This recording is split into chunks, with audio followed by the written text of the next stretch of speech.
खेत की मिट्टी पर जब मेहनत कश का पसीना गिरता है तो वो बूंद लहलाती खुशहाली लेकर आती है। ऐसी ही खुशहाली का जो एक बीज राजेंद्र सोलंकी ने बोया था, आज वो समृद्धि, खुशहाली और सफलता की नई फसल लहलाकर उन्हें एक सफल किसान का सम्मान दे रही है।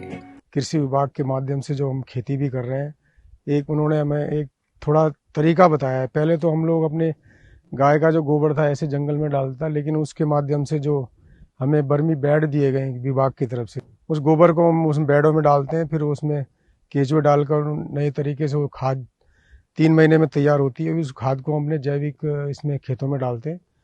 खेतों में डालने के साथ साथ फिर जो हमारी उसमें फसल का उत्पादन भी बहुत अच्छा हो रहा है जैविक खेती का। मुझे ये विभाग की तरफ से जो है पॉली हाउस भी मिला है, फार्म फील्ड स्कूल की तरफ से ये कई सारी चीज़ें मिली हैं, जिसमें कि अभी हमें प्रेजेंट में जो है गेहूं का बीज भी उन्होंने दिया है। जो गेहूं है ये डेमोस्ट्रेशन के लिए चल रहा है। इससे पहले खरीफ के टाइम में हमारे पास इस खेत में मंडवा वगैरह भी बोया था हमने, बहुत अच्छा मंडवे का प्रोडक्शन हुआ है। मौन पालन, पशुपालन, जैविक खेती के क्षेत्र में समेकित खेती को नई पहचान दे रहे राजेंद्र ने देहरादून के थानों क्षेत्र में अपनी एक अलग पहचान बना ली है। कि मधुमक्खी में हम लोग यहाँ से माइग्रेट करते हैं। माइग्रेट करने के बाद जो शहद हमारा निकलता है वो हमारा खुद का पैकेजिंग है, ऑर्गेनिक उत्तराखंड के नाम से। मौन पालन को कृषि विविधीकरण के लिए अति आवश्यक मानने वाले राजेंद्र आज मौन पालन से अच्छा खासा उत्पादन कर खुद के अलावा अन्य मौन पालकों को बेहतर लाभ दिला रहे हैं। मेरे पास लगभग 120 तो बक्से हैं और हमारे पास ग्रुप में है। ग्रुप में हमारे पास कम से कम 600-700 से अबव बक्से होंगे। वहाँ पर कुछ लड़के मेरे साथ रानी पोखरी के जुड़े हुए, कुछ यहीं के लोकल।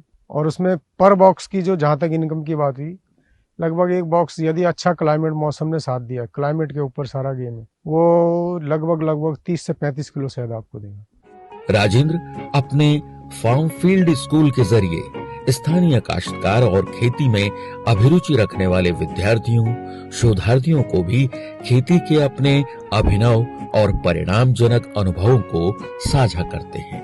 मानव भारती देहरादून से मेरे पास 2 बसें आई थी भर के। तो उन छोटे छोटे बच्चों को हमने जैविक के बारे में बताया, किस तरह से पॉलिनेशन के बारे में बताया। उन्होंने अच्छा मेरे से क्वेश्चन वगैरह भी किए, जिसकी आंसरिंग मैंने दी। प्राकृतिक खेती से संरक्षित खेती के पक्षधर राजेंद्र कृषि वैज्ञानिक की तरह समझ रखते हुए जलवायु परिवर्तन के हिसाब से खेती करने की सलाह देते हैं। क्योंकि प्राकृतिक खेती में हो क्या रहा है, प्रकृति में अनेक बदलाव आ रहे हैं। जैसे कि आप देख रहे होंगे कि यहाँ पर कुछ और आप जो है 10 किलोमीटर पे और मौसम, क्योंकि ये क्लाइमेट चेंज का, ये फसलों पर हमारे इसका बहुत बुरा असर पड़ेगा। इसके साथ ये संरक्षित खेती बहुत जरूरी है पॉली हाउस की। तो इसमें क्या है, थोड़ा सी पाले से बच जाता आदमी और जो टेम्परेचर ये थोड़ा मेंटेन कर लेता। 30 साल से खेती किसानी की परंपरा को जी रहे राजेंद्र ने जैविक खेती को पहचान देते हुए हाट बाजारों में अपनी पैठ बना ली है, जिससे वो कृषि उत्पाद बेचकर 50 से 60 हजार रुपया महीना आसानी से कमा लेते हैं।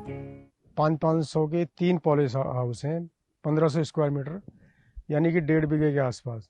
उसमें जो सब्जियां होती हैं वो हम लोग सब संडे मार्केट में देते हैं। और जो इनकम की आप बात करें, उसमें जो आपको जो रेट बाहर, लगभग ये मान लीजिए टमाटर का रेट अगर 40 रुपये तो हमें 80 रुपये मिलता है, जस्ट ऑर्गेनिक में दुगना।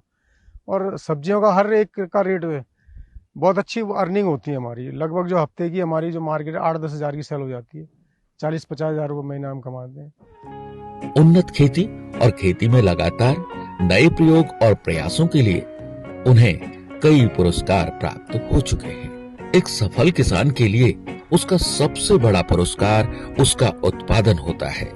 राजेंद्र हर आने वाली सुबह मेहनत का एक नया सूरज उगाकर सफलता के आकाश में नई रोशनी पैदा कर रहे हैं।